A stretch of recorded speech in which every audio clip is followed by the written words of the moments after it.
Bom, prosseguindo o estudo de história da igreja. Bom, estamos agora no item 26 do material didático, na página 108. Estamos estudando o ano 311 da era cristã. Nesse momento o império estava dividido, com Constantino, né, governando uma parte do império. Nós vamos ver o processo que ele vai se tornar o governador de todo o império. O comentário prossegue. Constantino não assinou nenhum edito como Licínio, mas é sabido que a perseguição na sua região de domínio era reduzida. Roma estava diante de mais uma guerra civil. O que vai acontecer? Desculpa, eu falei Licínio Galério aqui, né? O que vai acontecer? Lembre-se que Diocleciano, ele criou aquela divisão do império. A proposta era ter um substituto automático. Então era Diocleciano e Maximiano, os principais, e tinham dois, que um deles era o pai de Constantino, Constâncio. Só que quando Diocleciano abdicou do trono, essa ordem não prevaleceu. Outros homens, né, como vai entrar Galério, vai entrar outras pessoas, né, que vão dizer, não, eu também quero parte do império. E acaba que o império ele está dividido agora e não naquela proposta de Diocleciano, e vão surgir uma série de guerras, tá bom? Bom, eu coloquei aí como que Eusébio de Cesareia descreve esse período, né? É claro que ele escreve a sua história num período posterior, quando ele era, vou assim descrever uma coisa humilhante, ele era um boneco de Constantino, né? Tanto que vocês verão, ele chegou a fazer um discurso, um sermão, uma pregação. O título da pregação era "Com este imperador vencerás". E do jeito que a história comprovou que Constantino se dizia servir Jesus, mas também servia o Sol Invicto, porque antes, diz a história, ele era vamos dizer, adorador do Sol Invicto, que tinha aniversário no dia 25 de dezembro. Ele era devoto, recuperei a palavra, acredite, essa era uma expressão usada no Império Romano. Ele era devoto do Sol Invicto, que fazia aniversário no dia 25 de dezembro, e ele vai organizar esse mesmo Sol Invicto, e para os cristãos eles vão dizer que é Jesus. Mas isso aí não engana, não era Jesus. Eles estão organizando uma igreja apóstata.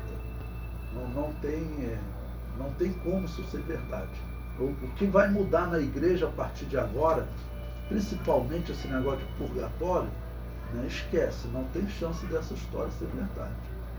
Bom, então vamos ver o que Eusébio diz, como fã de Constantino, né, com esse imperador vencerás.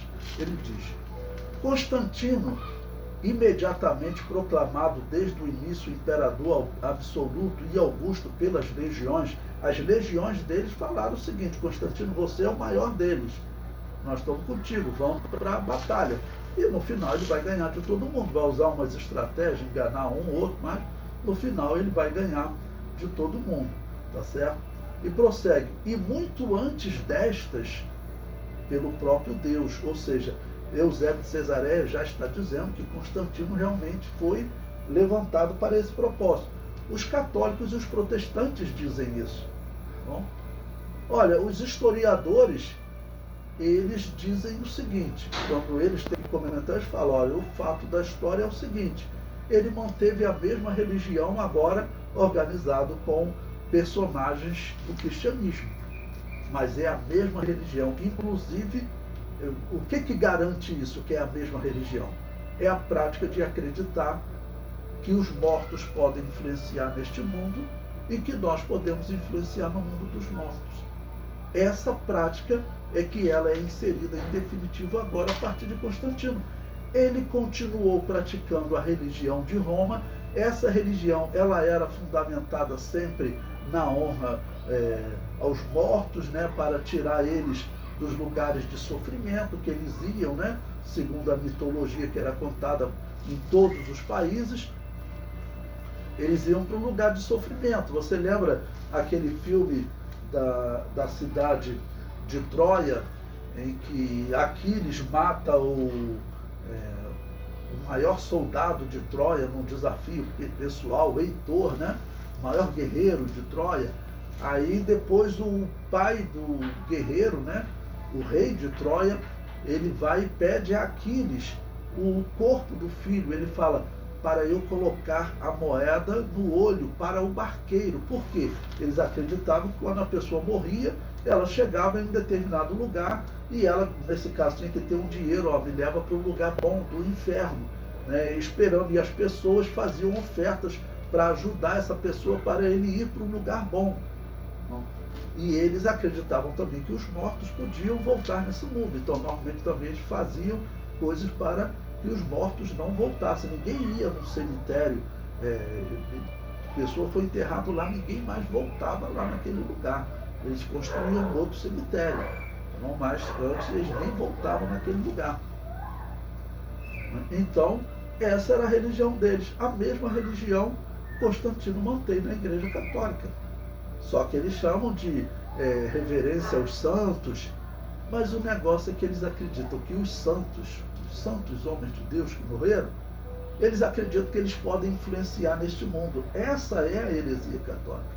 Ela acredita que os mortos, tá bom? Que eles podem influenciar nesse mundo, que eles ouvem as nossas orações, que nós podemos influenciar no mundo deles.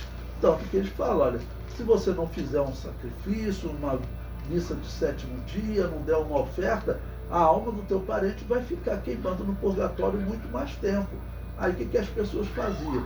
Diz a história que tem pessoas que falavam, antes de morrer ele já falava, olha, o que eu faço para a minha alma ficar pouquinho tempo no purgatório?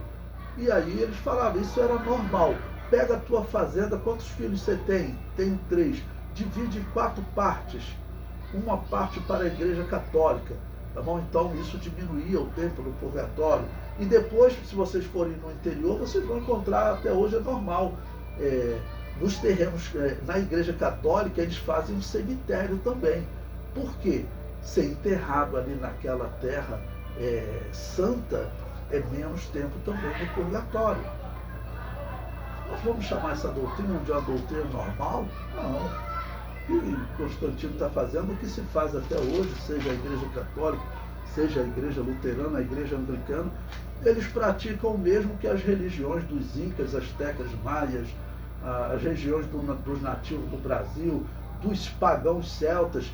Todos eles viviam, tá bom, acreditando que eles podiam influenciar no mundo dos mortos. Ou seja, a nossa eternidade não é definido pela nossa vida hoje.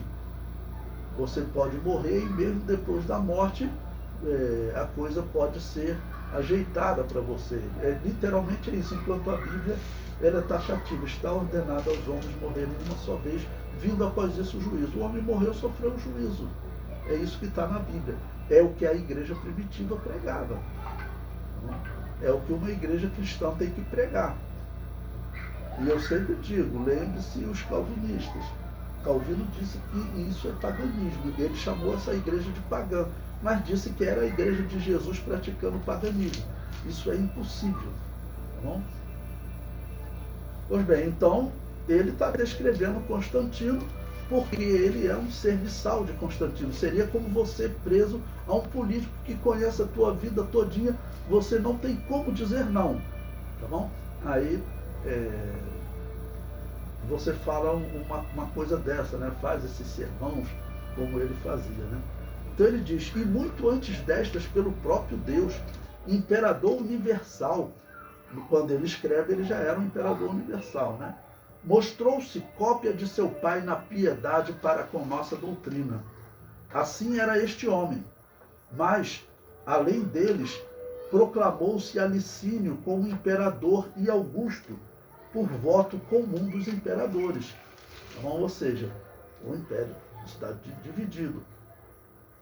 Isso irritou terrivelmente a Maximino, que era o governador da outra região, do Império Ocidental, que até este momento ainda seguia com o título de César.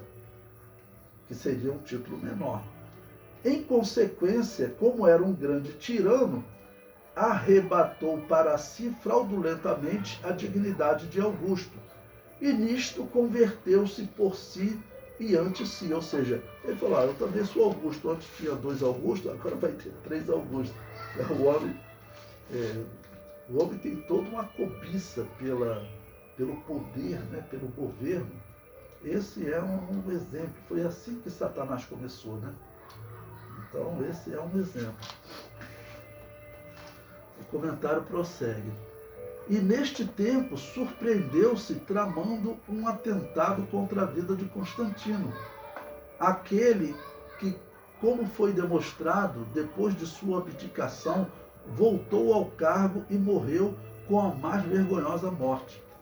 Foi o primeiro de quem destruíram as inscrições honoríficas, as estátuas e tudo que se costumava oferecer como de um homem por demais sacrílego e ímpio, né? Essas inscrições que eles faziam em honra, né?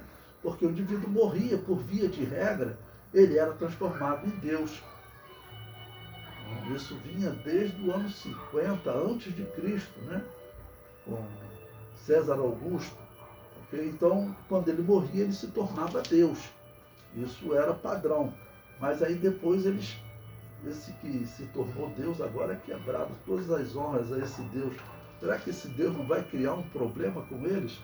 Mas era a falta de lógica, por isso que Tertuliano criticou exatamente isso, né? Quer dizer, o homem precisa morrer para se tornar Deus, e quer dizer, o Deus então é um homem que morre. Pois bem, o comentário prossegue. Eu botei aí também um mapa, né? Botei um mapa